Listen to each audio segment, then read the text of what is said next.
एक बार प्रेम से बोलेंगे ओम नमो भगवते वासुदेवाय। देखिए, तो शुरुआत करते हैं मार्गशीर्ष शुक्ल पक्ष की मोक्षा एकादशी का महात्मा।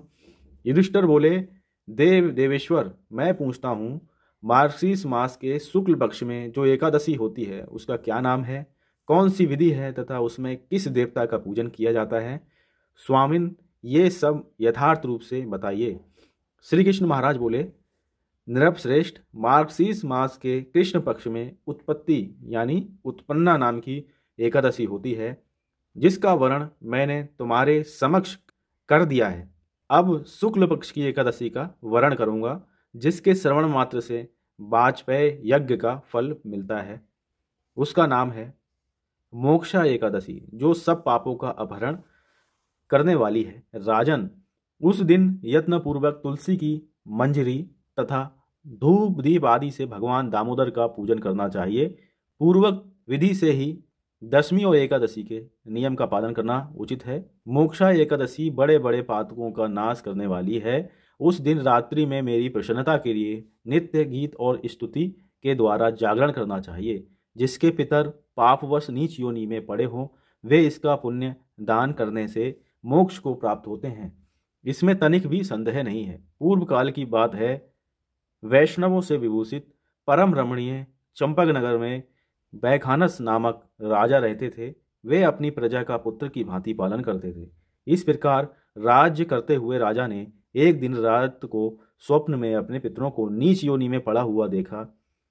उन सबको इस अवस्था में देखकर राजा के मन में बड़ा विस्मय हुआ और प्रातःकाल ब्राह्मणों से उन्होंने उस स्वप्न का सारा हाल कह सुनाया। राजा बोले, ब्राह्मणों, मैंने अपने पितरों को नरक में गिरा देखा है। वे बारंबार रोते हुए मुझसे यूं कह रहे थे कि तुम हमारे तनुज हो, इसलिए इस नरक समुद्र से हम लोगों का उद्धार करो। द्विजवरों, इस रूप में मुझे पितरों के दर्शन हुए हैं, इससे मुझे चैन नहीं मिलता।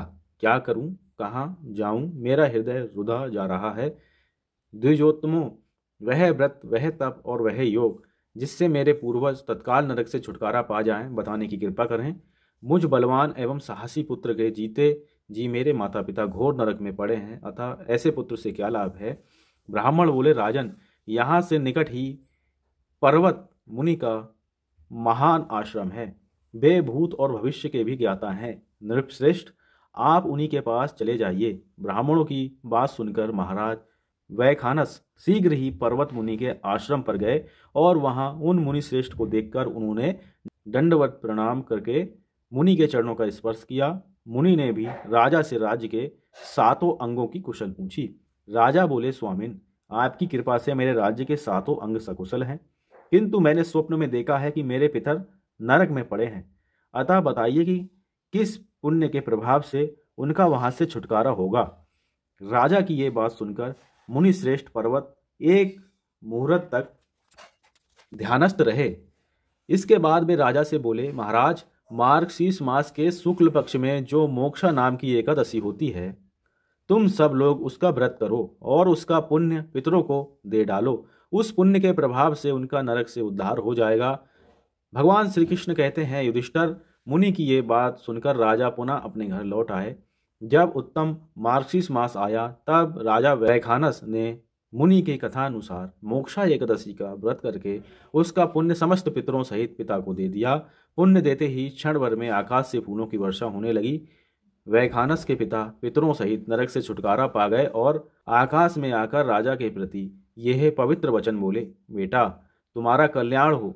यह कहकर वे स्वर्ग में चले गए। राजन, जो इस प्रकार कल्याणमयी मोक्षा एकादशी का व्रत करता है, उसके पाप नष्ट हो जाते हैं और मरने के बाद वह मोक्ष प्राप्त कर लेता है।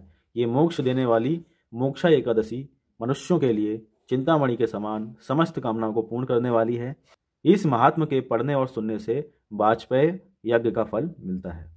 तो मित्रों, इस प्रकार हमने सीधे ग्रंथ के माध्यम से मार्गशीर्ष शुक्ल पक्ष की मोक्षा एकादशी का महात्म जाना।